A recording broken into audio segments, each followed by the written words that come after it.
अब हम आज के अंतिम सत्र महामना की दृष्टि में शिक्षा का दर्शन नामक सत्र का आरंभ कर रहे हैं तथा इस विषय पर अपने विचार व्यक्त करने के लिए सत्र के मुख्य वक्ता प्रोफेसर अरुण दिवाकर नाथ वाजपेयी को मैं आदर सहित आमंत्रित कर रहा हूं। प्रोफेसर वाजपेयी ख्यातिलब्ध शिक्षाविद हैं तथा हिमाचल प्रदेश विश्वविद्यालय सहित रीवा एवं चित्रकूट ग्रामोदय विश्वविद्यालय के कुलपति पद को सुशोभित कर चुके हैं। भारतीय परंपरा में श्रद्धा रखने वाले प्रोफेसर वाजपेयी राष्ट्रीय स्तर की अनेक समितियों के सदस्य हैं। Professor ADN Vajpayee ji. बंधुओं, मुझे अत्यंत प्रसन्नता है कि बनारस हिंदू विश्वविद्यालय के तत्वावधान में महामनास Indian vision in global context पर एक राष्ट्रीय वेबिनार का आयोजन किया जा रहा है, जिसमें बड़े बड़े दिग्गजों को आमंत्रित किया गया है। जहां एक और महामना जी के प्रपौत्र आदरणीय न्यायमूर्ति गिरधर मालवीय जी उपस्थित हैं, वहीं पर ही प्रख्यात चिंतक कृष्ण गोपाल जी को भी आमंत्रित किया गया है। केंद्र सरकार में उच्च शिक्षा का जो पूरा भार जिनके हाथों में ऐसे आदरणीय निशंक जी भी आमंत्रित हैं।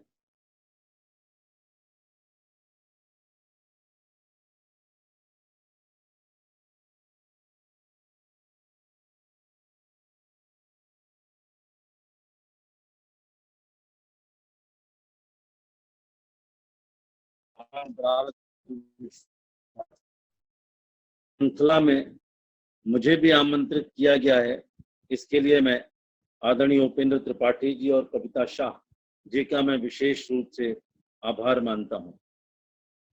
इस सत्र की अध्यक्षता कर रहे प्रोफेसर रमाशंकर दुबे जी, जो कि सेंट्रल यूनिवर्सिटी गुजरात के सम्माननीय कुलपति हैं। पहले भी बहुत सारे विश्वविद्यालयों में कुलपति रह चुके हैं, बहुत बड़े वैज्ञानिक हैं।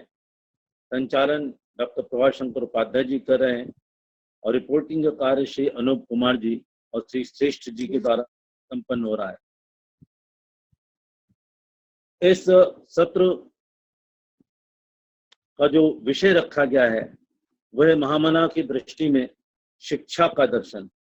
वस्तुतः मैं यहीं से अपनी बात प्रारंभ करूंगा कि महामना का शिक्षा का दर्शन है, ऐसा नहीं कह सकते नहीं है, लेकिन वो शिक्षा से अधिक विद्या पर महत्व देते हैं।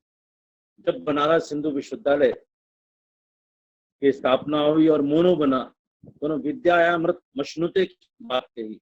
विद्या से अमृत, विद्या से अनंतता की प्राप्ति का उद्देश्य रखा गया।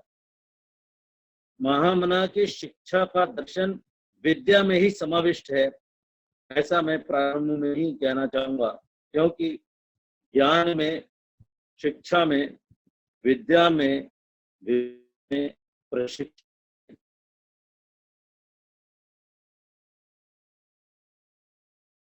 अंतर को हमें जानना। विद्या इन समस्त शिक्षा से जुड़ा हुआ जो प्रबंध है, उसका वो रहस्य है जो अंतरंग रूप से प्रत्येक को प्रभावित करता है।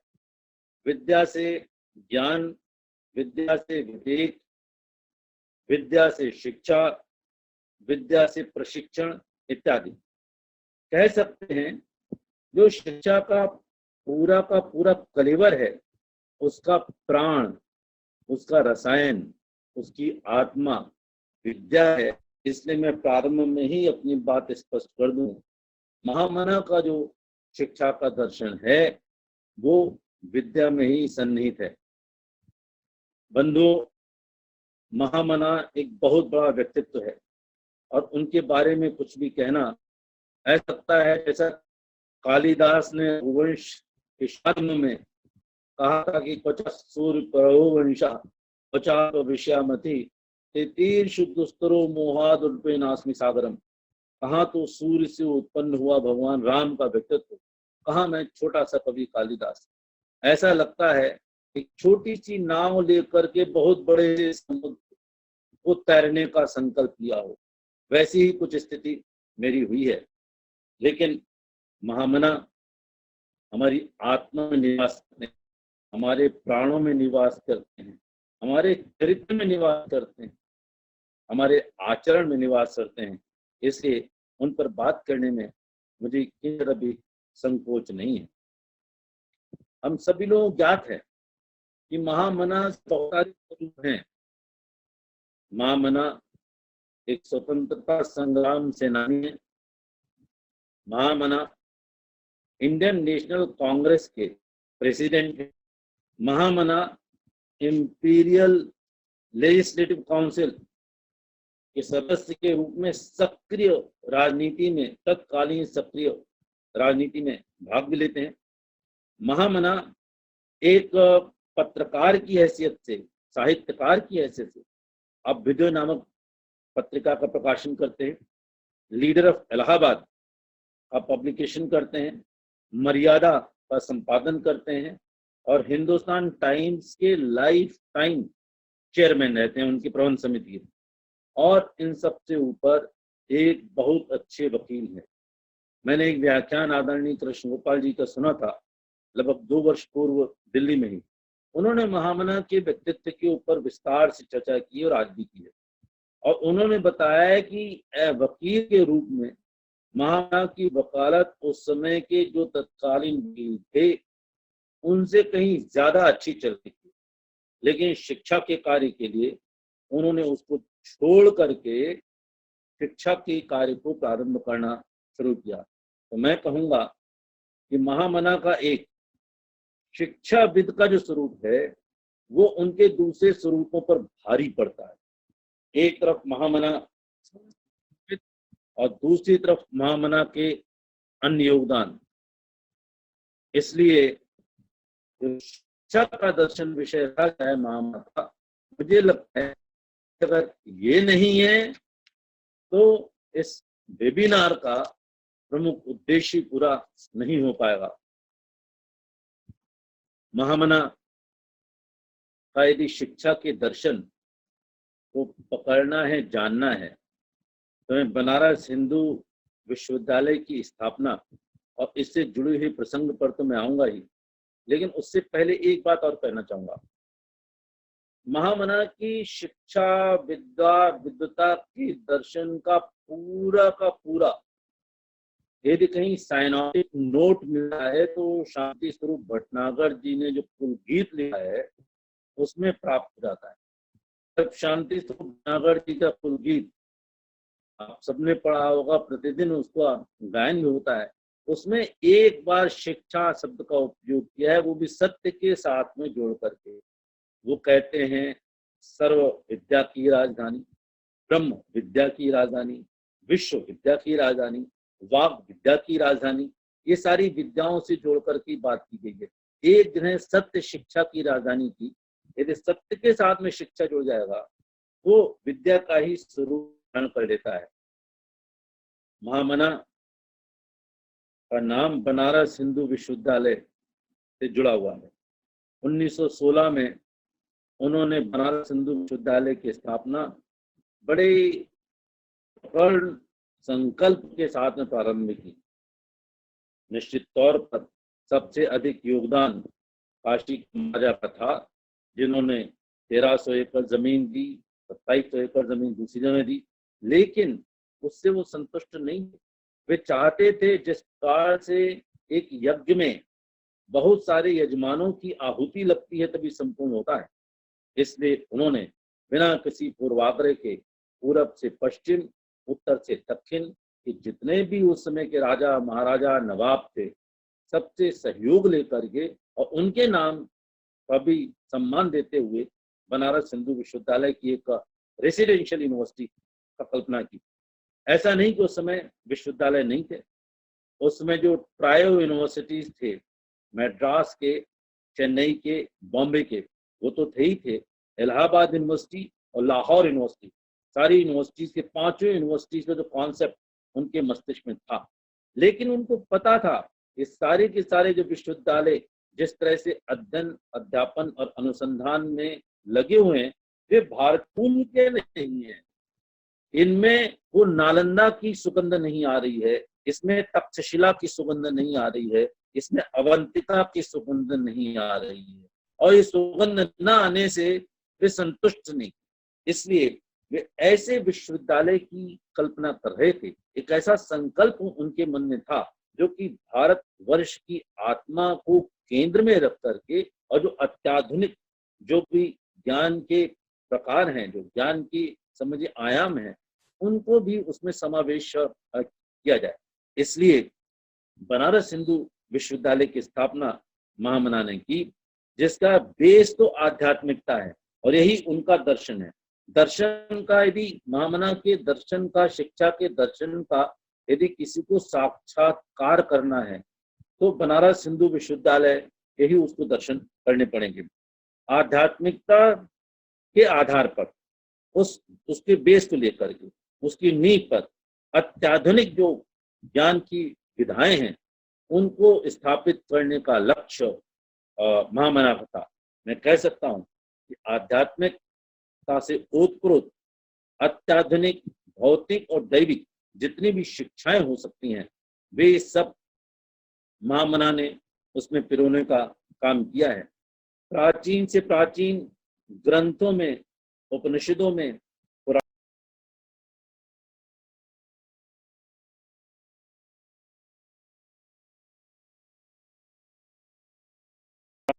और आधुनिक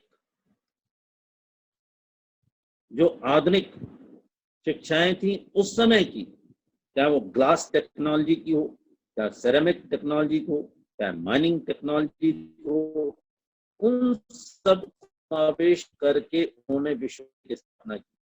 वो एक ज्ञानोसी विश्वविद्यालय बनाना चाह रहे थे, एक संस्कृत की पाठशाला नहीं बनाना चाह रहे थे। संस्कृत भाषा का उपयोग करके संस्कृत में जो ज्ञान आधुनिक बना करके उपयोग करना चाह रहे थे, लेकिन ये नहीं चाह रहे थे संस्कृत की पाठशाला सही बन जाए। इससे जो लेटेस्ट उस समय का था, साइंटिस्ट थे, लेटेस्ट नॉलेज सिस्टम से, सब लेटेस्ट टेक्नोलॉजी थी, उन सबको ला करके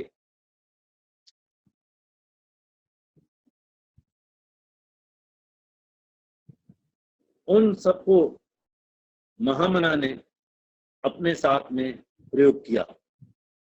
पूर्व का जितना ज्ञान है और पाश्चात्य का जितना ज्ञान है,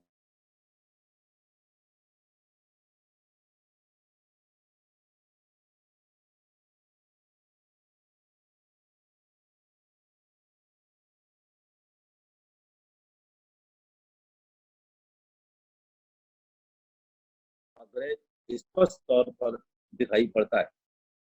अकादमिक होना चाहिए, क्लासरूम में टीचिंग होनी चाहिए, लेकिन जब तक उसको प्रयोगशाला के साथ में नहीं जोड़ा जाएगा तब तक संतुष्ट नहीं होते हैं। महामना स्वयं चाहते हैं यदि इंजीनियरिंग की पढ़ाई हो रही है तो उसके लिए कहीं न कहीं वर्कशॉप्स ढूंढनी पड़ेगी। वो रेलवे वर्कशॉप्स की बात कर रहे हैं, ये उनके साथ में जुड़ा हुआ है। यही मैं कहना चाहूंगा, एक कॉमर्शियल कमीशन, इंडस्ट्रियल कमीशन बनाया था तत्कालीन सरकार ने, उसके चेयरमैन भी मालवीय जी थे। वे मानते थे जो इंटेलेक्चुअल प्रॉपर्टी, जो ह्यूमन रिसोर्स क्रिएट हो रहा है, उसके लिए हमें उद्योगों में किस प्रकार से लगाया जाए, इस प्रकार का प्रशिक्षण, इस प्रकार की ट्रेनिंग भी जो है विश्वविद्यालय में प्रदान की जानी चाहिए, इसकी वो व्यवस्था करते हैं। महामना का जो दर्शन है वो एकांगी नहीं है।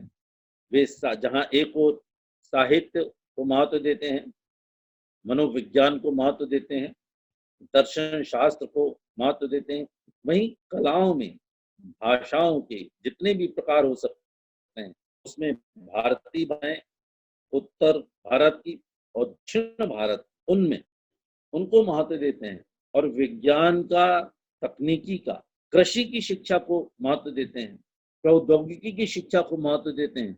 ये सारी की सारी जो शिक्षाएं हैं जिनको हम एक होलिस्टिक एजुकेशन, जिसको एक समग्र एजुकेशन के अंतर्गत रख सकते हैं, वे उनके दर्शन के द्वारा अभिभूत होती चली जा रही हैं।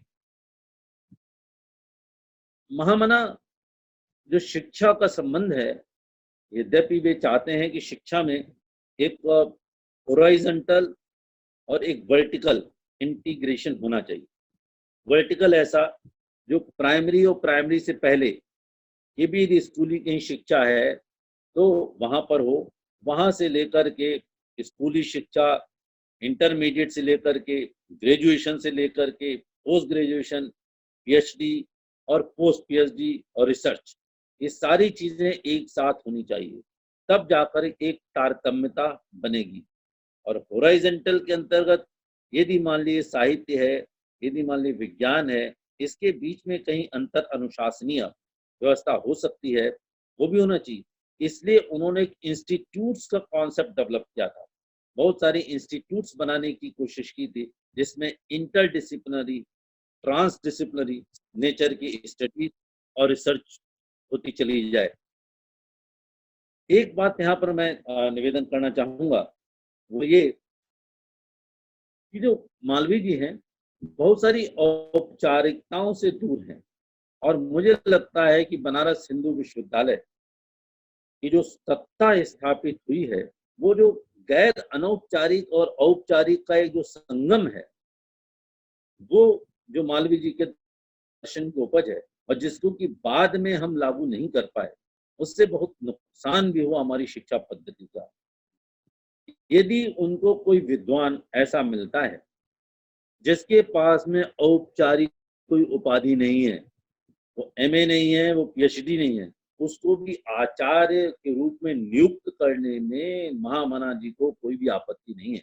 यदि जाते जाते विदेशों में कहीं बात करते हुए उनको प्रकांड दूसरे विश्वविद्यालय का मिल जाता है, उसको तुरंत ऑफर करके अपने विश्वविद्यालय में आमंत्रित करना, उनको रोजगार देना, प्रोफेसर बनाने में भी उनको आपत्ति नहीं है। मैं एक उदाहरण देना चाहूंगा, पंडित हजारी प्रसाद द्विवेदी का। हम सभी लोग जानते हैं पंडित हजारी प्रसाद द्विवेदी आलोचना के क्षेत्र में एक सशक्त हस्ताक्षर, जिन्होंने आलोचनाओं के नए आयाम प्रस्तुत किए। वो संस्कृत के प्रकांड विद्वान हैं, वो हिंदी के प्रकांड विद्वान हैं, वो कबीर के एक सशक्त हस्ताक्षर हैं। कबीर के इतने बड़े हस्ताक्षर हैं कि रविंद्रनाथ टैगोर भी उनको बुलाते हैं कबीर पढ़ने के लिए। महामना ने वहां पर आर्य नियुक्त किया बनारस हिंदू विश्वविद्यालय में। ये बात दूसरी है,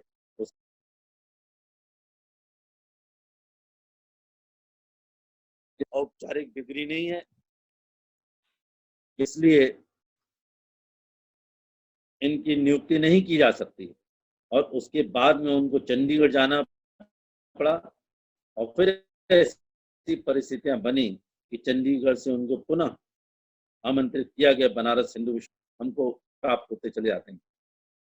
मैंने पहले निवेदन किया, वे मानते थे कि इंग्लिश ठीक है, लेकिन जब तक आधुनिक ज्ञान विज्ञान की भाषा हमारी हिंदी नहीं बनेगी, तब तक देश का कल्याण नहीं होगा। और इस समय उनके मस्तिष्क में जो विदेशों में जिस तरह से उनकी भाषाओं में अध्ययन अध्यापन हो रहा है, अनुसंधान हो रहा है, ये उनके मस्तिष्क में बात घूम रही थी।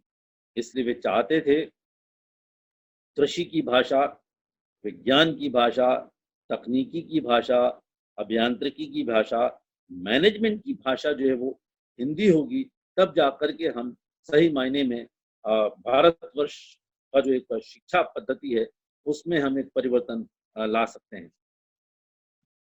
मैंने पहले भी निवेदन किया, महामना एक भारतीय दर्शन के और स्पष्ट दर्शन के, और यदि कहा जाए तो हिंदू दर्शन एक साकार स्वरूप है।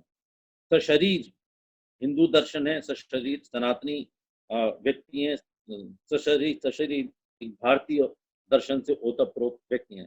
कह सकते हैं is a personified Indian religion, Sanatan religion as well as Hindu religion. तो उसकी आत्मा से ओतप्रोत उनका व्यवहार चलता है। वो शिक्षक और शिष्य के अंतरंग संबंधों में विश्वास करते हैं। वो मानते हैं कि शिक्षक का आचरण विद्यार्थी में उतरना चाहिए, बशर्ते शिक्षक जो वो शिक्षक बशर्ते शिक्षक स्वयं में एक संपन्न शिक्षक हो, एक अनुशासन विहीन शिक्षक न हो। तो अनुशासन की पद्धति में भी उनका पूरा विश्वास होता है। श्रीमद् भगवत गीता में जितने भी प्रकार के योग हैं, उसमें भक्ति योग है, बुद्धि योग है, सांख्य योग है, वैराग्य योग है, निर्वाण योग जिससे बोलते हैं, इत्यादि इत्यादि सारे योग हैं। उन सारे योगों को यदि किसी एक व्यक्ति ने जीवन में जिया है, उन व्यक्ति का नाम महामना मदन मोहन मालवीय है। महामना मदन मोहन मालवीय तो श्रीमद् भगवत गीता का पर्यायवाची यदि कहा जाए तो भी आपत्ति नहीं होगी। और इसलिए उन्होंने एक प्रयोग शुरू किया, मालवीय भवन में वे सारे विद्यार्थियों शिक्षकों बुला करके प्रत्येक अध्याय का कभी के विशेष रूप से व्याख्यान देते थे, प्रवचन देते थे, जिससे कि लोगों के अंतःकरण में श्रीमद् भगवत गीता उतरे और उसी को लेकर के उन्होंने जीवन जिया भी और उसी को एक शिक्षा का एक ग्रंथ माना, शिक्षा से लेकर उन्होंने प्रेरणा ली। यदि हम भगवान श्री कृष्ण को कहते हैं कि वो विश्व गुरु हैं, वसुदेव सुतम देवम कंस चाणूर मर्दनम देवकी परमानंदम कृष्णम वंदे जगत गुरु। यदि ईश्वरीय तत्व में यदि जगत गुरु की पदवी यदि किसी को दी जा सकती है तो भगवान श्री कृष्ण है। और मानवों में यदि जगत गुरु यदि किसी को पदवी दी जा सकती है तो मैं कहूँगा वो पदवी महामना मदन मोहन मालवीय के अतिरिक्त किसी को भी दी जा सकती है। मैंने पहले भी कहा कि वो अध्ययन में विश्वास करते थे, लेकिन अनुसंधान के बगैर यदि कोई अध्ययन सिद्ध नहीं होता है उस पर उनकी अधिक रुचि नहीं होती है। उनको ये पता चला बनारस में कुछ विद्वानों के पास में स्वर्ण बनाने की कला है। मैंने सुना है, इसके बारे में कोई प्रमाण मेरे पास में नहीं है। उन्होंने उन विद्वानों को बुलाया, जो सामग्री उनके पास चाहिए थी वो सामग्री प्रदान की। वो कहते हैं कि सोना उस विधि से उत्पन्न हुआ भी। इसी प्रकार के बहुत सारे प्रयोग उन्होंने भी किए। बनारस हिंदू विश्वविद्यालय एक छोटे मोटे विश्वविद्यालय की कल्पना उनके मन में नहीं थी।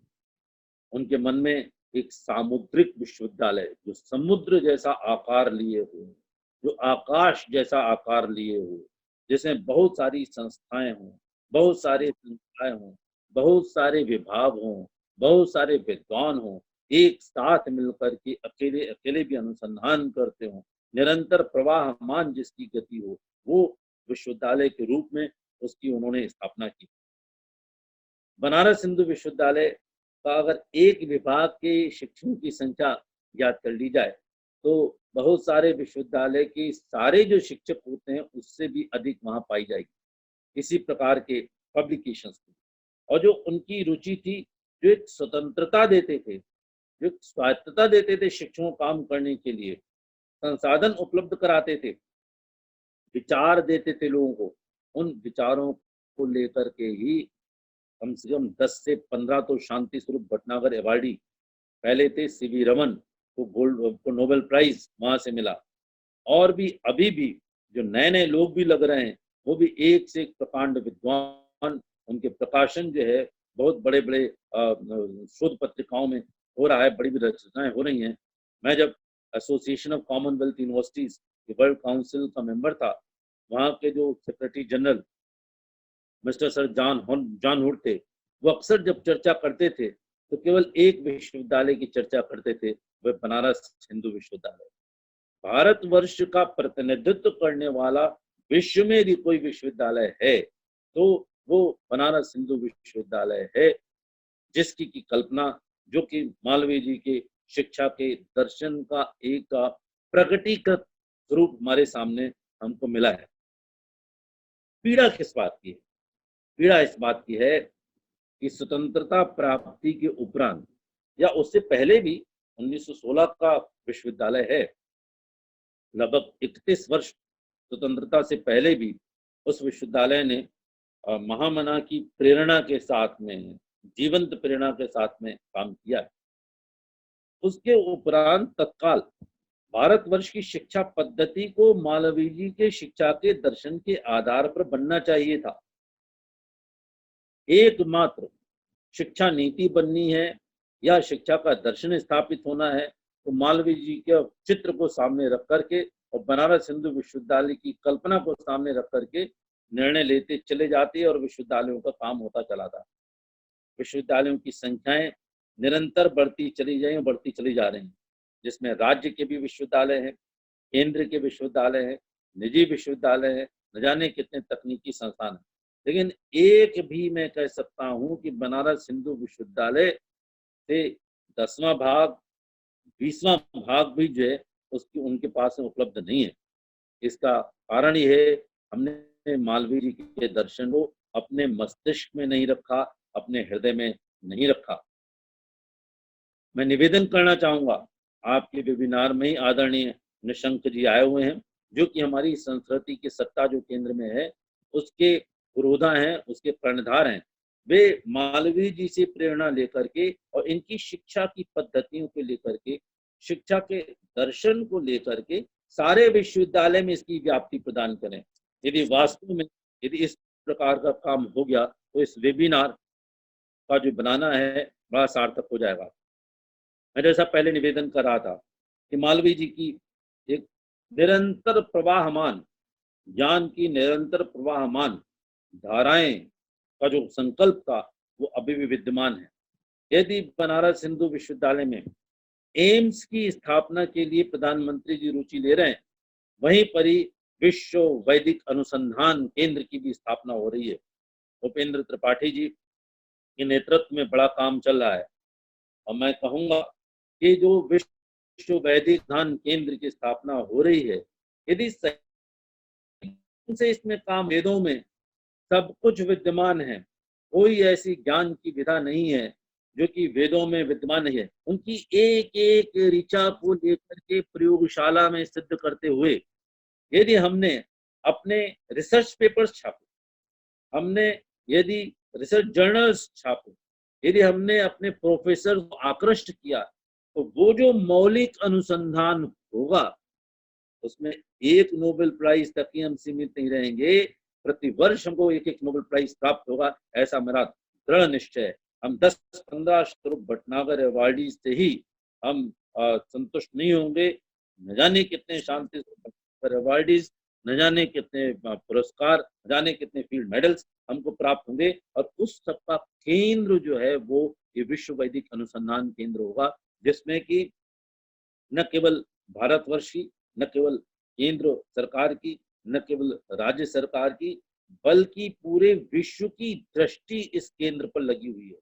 हमारे जैसे छोटे बहुत ही कम अत्यल्प बुद्धि वाले, तुच्छ बुद्धि वाले जो जो जो जो जो जो लोग हैं और ऐसे तमाम लोग भारतवर्ष के लोग हैं जो कि देशज ज्ञान व्यवस्था को एक ऊंचे पायदान पर बैठा हुआ देखना चाहते हैं, उनके लिए ये जो विश्व वैदिक अनुसंधान केंद्र है वो ऐसा टिमटिमाता हुआ ध्रुव तारा है जिसको देख करके उनको भी प्रेरणा मिलेगी और सारे विश्व को प्रेरणा मिलेगी।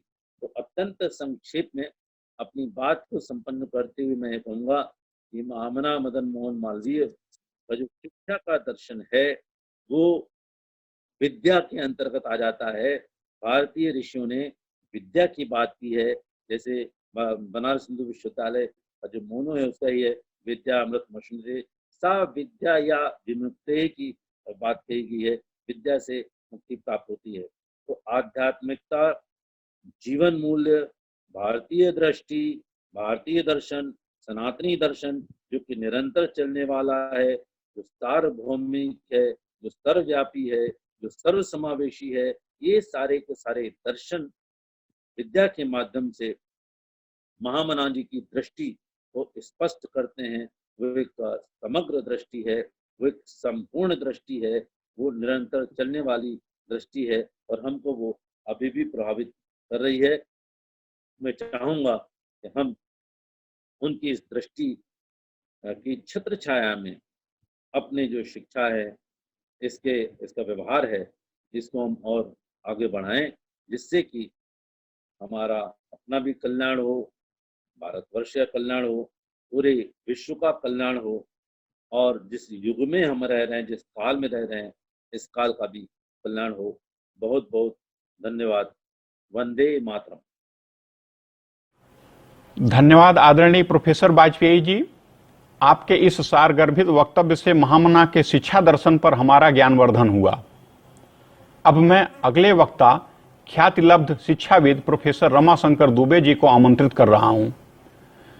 महामना के जीवन दर्शन में अगाध श्रद्धा रखने वाले प्रोफेसर दुबे जी हमारी इकाई के पूर्व अध्यक्ष एवं संरक्षक मंडल के सदस्य रहे हैं तथा संप्रति मालवीय मिशन के राष्ट्रीय उपाध्यक्ष हैं। आप शिक्षा से संबंधित विभिन्न राष्ट्रीय समितियों के सदस्य हैं तथा बिलासपुर एवं भागलपुर विश्वविद्यालय के पूर्व कुलपति होने के साथ वर्तमान में गुजरात केंद्रीय विश्वविद्यालय के कुलपति पद को सुशोभित कर रहे हैं। प्रोफेसर आर.एस. दुबे जी। प्रणाम। सर्वप्रथम मैं बधाई देना चाहता हूं महामना मालवीय मिशन काशी हिंदू विश्वविद्यालय इकाई को, इस इकाई के अध्यक्ष महोदय को, महामंत्री महोदय को, कार्यकारिणी के सभी सदस्यगण को तथा विशेषकर इस वेबिनार के आयोजन से जुड़े हुए सभी सदस्यों को कि आप सबने बड़े उपयुक्त समय से, जब पूरा देश कोरोना के संक्रमण काल से गुजर रहा है, ऐसी स्थिति में 3 दिवसीय आपने जो वेबिनार का आयोजन किया है, यह वास्तव में एक सराहनीय पहल है। इस 3 दिवसीय आयोजन के दौरान महामना मालवीय जी के विभिन्न जीवन के विभिन्न पहलुओं पर चर्चा हो रही है। इसी क्रम में आज महामना मालवीय जी के शिक्षा दर्शन के बारे में हम आप सबके समक्ष कुछ चर्चा करेंगे। महामना मालवीय जी एक महान राष्ट्रभक्त थे, वो महान जननायक थे, महान विधिवेत्ता थे। वो कहा जाए तो जीवन की जितनी विभिन्न विधाएं हो सकती हैं वो सभी में पराकाष्ठा पर थे, और उसके साथ साथ वो बहुआयामी व्यक्तित्व के धनी थे, साथ साथ में एक दूरदर्शी शिक्षाविद थे। जब हमारा भारत गुलाम था, जब अंग्रेजों के चंगुल में पूरा भारत देश था, उस समय उन्होंने परिकल्पना की थी कि हमारे यहाँ शिक्षा व्यवस्था ऐसी होनी चाहिए जो भारतीय संस्कृति के जो मूल तत्व हैं उन तत्वों को लेते हुए हमारे युवाओं में उन मूल तत्वों को लिया जाए और उसके साथ साथ आधुनिक ज्ञान विज्ञान में हमारे युवा पारंगत हों, ताकि जो युवा हमारे विश्वविद्यालय से पढ़ करके निकलें उनके अंदर हमारे भारत की जो राष्ट्रीयता की मूल भावना हो वो हो, जो हमारे भारतीय संस्कार के जो मुख्य बिंदु हैं वो हो, और उसके साथ साथ वो आधुनिक ज्ञान और विज्ञान में पारंगत हो। ये महामना मालवीय जी की शिक्षा की दृष्टि थी। इस शिक्षा दृष्टि का ज्वलंत स्वरूप उनका काशी हिंदू विश्वविद्यालय के रूप में है। हम जानते हैं जब विश्वविद्यालय की स्थापना हुई थी, देश हमारा गुलाम था, और उस समय उसके पहले जो विश्वविद्यालय थे देश में वो हमारी पश्चिमी मॉडल के आधार पर विश्वविद्यालयों की स्थापना हुई थी। मगर महामना मालवीय जी जो हमारे देश की हजारों वर्षों की जो परंपरा है, हजारों वर्षों की जो गुरु शिष्य की परंपरा है, हजारों वर्षों की वो परंपरा है जिसको कि ऋषि मुनियों ने स्थापित किया था, उन परंपराओं के अंदर जो मूल्य हैं उन मूल्यों को लेकर के उन्होंने इस विश्वविद्यालय की स्थापना की। महामना मालवीय जी ने खुद अपने से लिखा, स्वरचित उन्होंने लिखा, जो कि काशी हिंदू विश्वविद्यालय के आज भी हम जाएंगे तो बीच में विश्वनाथ मंदिर है, उसके ऊपर स्थित है। उन्होंने लिखा था, काश्याम भागीरथी तटे विश्वविद्यालयो श्रेष्ठोयम हिंदू नाम मानवर्धन। विश्वविद्यालय के पीछे पहला उद्देश्य था कि हमारे हिंदू संस्कृति, सनातन संस्कृति के प्रचार प्रसार के लिए यह विश्वविद्यालय है। उसके साथ में यह उद्देश्य था कि यह विश्वविद्यालय युवाओं में चरित्र निर्माण करने के उद्देश्य से है। उसके बाद था कि यह विश्वविद्यालय मानविकी में, विज्ञान में, आधुनिक ज्ञान विज्ञान में, सारी विविध विधाओं में पारंगत युवाओं के निर्माण करने के लिए।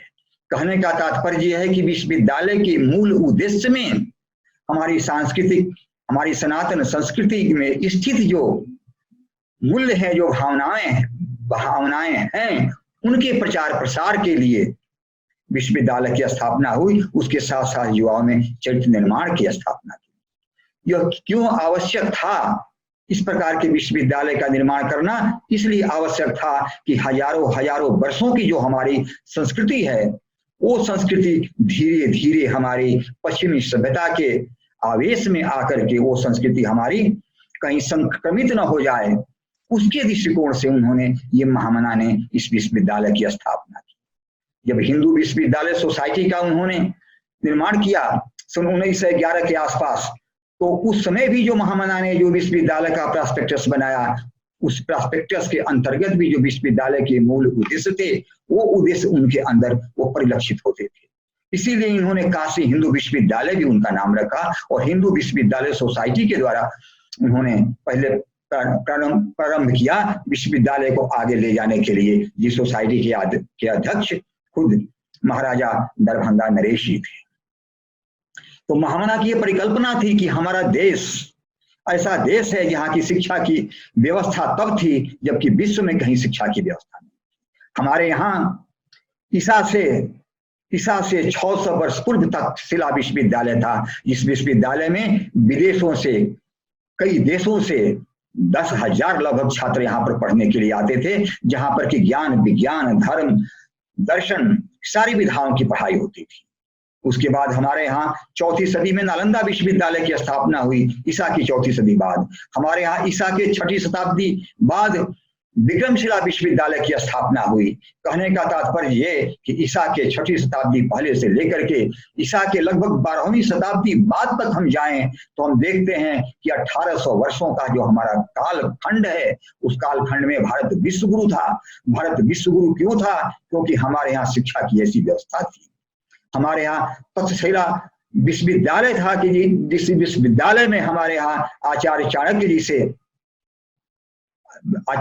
जैसे हमारे यहाँ पढ़ाने वाले गुरु थे। हमारे यहाँ शिक्षा की व्यवस्था उसकी आगे तक बढ़ती चली गई और 18वीं शताब्दी तक थी।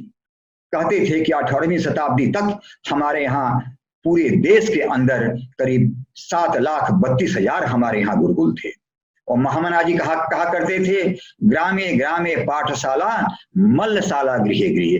हमारे यहाँ हर गांव में पाठशाला थी, क्योंकि गुरुकुल हमारे यहाँ हर गांव में गुरुकुल था और हर घर में हमारे यहाँ व्यायामशाला थी। ये और हमारे यहाँ जो शिक्षा का प्रतिशत था उसमें 97% शिक्षा का जो साक्षरता का प्रतिशत था 97%।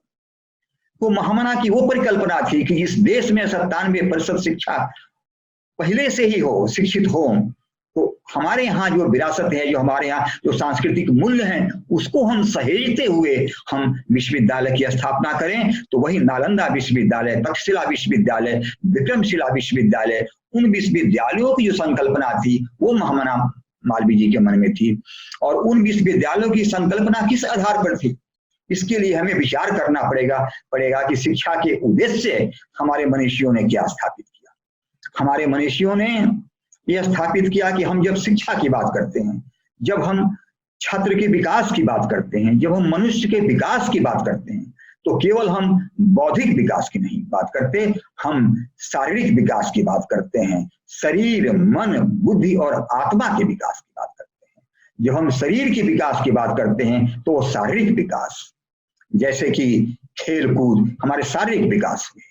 तो शारीरिक विकास, मानसिक विकास, जो मानसिक विकास की हम बात करते हैं तो हम मन की विकास, जो कि हमारे नैतिक मूल्य, हमारे सांस्कृतिक मूल्य उसमें आते हैं। उसके बाद बौद्धिक विकास, जो ज्ञान विज्ञान का विकास, बौद्धिक विकास, और उसके आगे हम जाते हैं तो आत्मिक विकास, आत्मा का विकास, समझिए कि वो आध्यात्मिक विकास।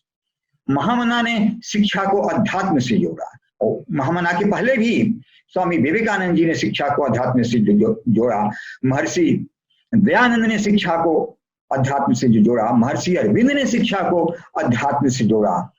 जो हमारे आचार्य शंकर थे, अद्वैत वेदांत के प्रणेता थे, उनका मानना था कि जो हमारी परम सत्ता है, परम ब्रह्म परमेश्वर हैं, जो कि अद्वैत दर्शन के को मानने वाले थे, उनका कहना था कि परमपिता परमेश्वर एक है और हम सभी उसकी संतानें हैं। महामना मालवीय जी महाराज भी अपने बच्चों से कहते थे कि ये शरीर के अंदर आत्मा का निवास है और ये शरीर परमात्मा का मंदिर है और आत्मा परमात्मा से जुड़ा हुआ है। इसलिए इस जो शरीर है, जो आत्मा का परमात्मा का मंदिर है, इस मंदिर को हम कभी मैला न करें, गलत आचरण न करें जिससे कि ये शरीर हमारा कभी मैला हो।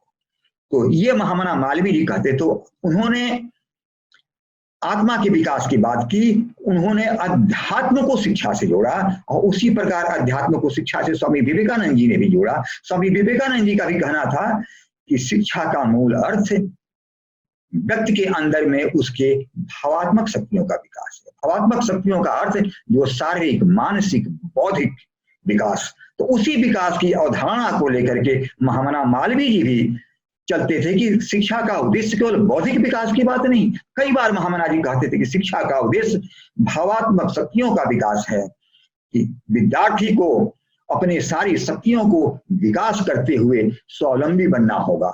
और देश प्रेम की बात महामना जी अक्सर अपने छात्रों से करते थे।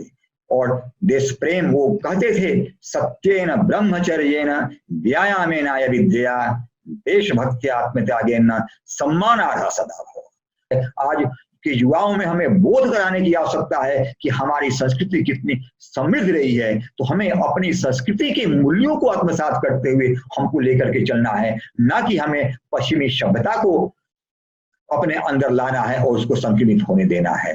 हम देखें अपने हम पुरानी संस्कृति को देखें तो हम शुरू से मेगास्थनी से लेकर के मेकाले तक देखें, जितने भी हमारे यहाँ विदेशी भ्रमण करने के लिए आए, सबने यही कहा कि हमारे यहाँ संस्कृति हमारी इतनी मजबूत थी, हमारे यहाँ ज्ञान विज्ञान हमारे यहाँ इतना मजबूत था कि इसी के चलते विदेशियों के लिए संभव नहीं हो पाया कि देश के ऊपर शासन करें। इसलिए आज हमारे यहाँ ये महती आवश्यकता है, आज के परिप्रेक्ष्य में विशेषकर ये कोरोना की जो महामारी हमारे अंदर है, हमें आत्मचिंतन करने की आवश्यकता है कि हम अपने भारतीय संस्कृति और सभ्यता पर गर्व करते हुए हम भारतीय संस्कृति की ठोस नींव पर राष्ट्र निर्माण की संकल्पना कर रहे हैं। तो महामना की जो शिक्षा दृष्टि है कि समग्र मनुष्य के निर्माण की, समग्र मानव के निर्माण की, उस दृष्टि को आगे लाते हुए हम काशी हिंदू विश्वविद्यालय जो महामना की बगिया है, यहाँ से हम संकल्प लें कि हम ऐसे युवाओं का निर्माण करेंगे कि जो आधुनिक ज्ञान विज्ञान में जो पारंगत तो हो ही,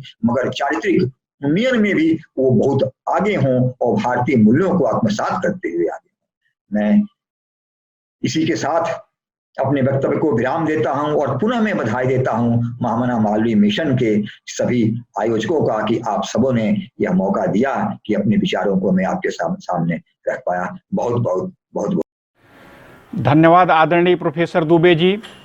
आपके सारगर्भित उद्बोधन से महामना का शिक्षा का दर्शन विषयक सत्र का उदात्त एवं गौरवपूर्ण समापन हुआ। इसी के साथ इस वेबिनार के द्वितीय दिवस का भी समापन हुआ। आयोजक मंडल के सदस्यों की तरफ से महामना में श्रद्धा रखने वाले आप सभी महनीय वक्ताओं, उपस्थित प्रतिभागी विद्वज्जन एवं अपने तकनीकी सहयोगियों के प्रति मैं संवेद रूप से धन्यवाद व कृतज्ञता ज्ञापित करते हुए आप सभी को अपना प्रणाम निवेदित कर रहा हूं। आप सब लोगों का बहुत बहुत धन्यवाद। कल के कार्यक्रम के विषय में सूचना देने के लिए एक बार पुनः आपके समक्ष उपस्थित हुआ हूं। कल 6वां सत्र है महामना की दृष्टि में स्वच्छता एवं पर्यावरण। यह इस सत्र का प्रारंभ दोपहर 2 बजे से होगा। बहुत बहुत धन्यवाद।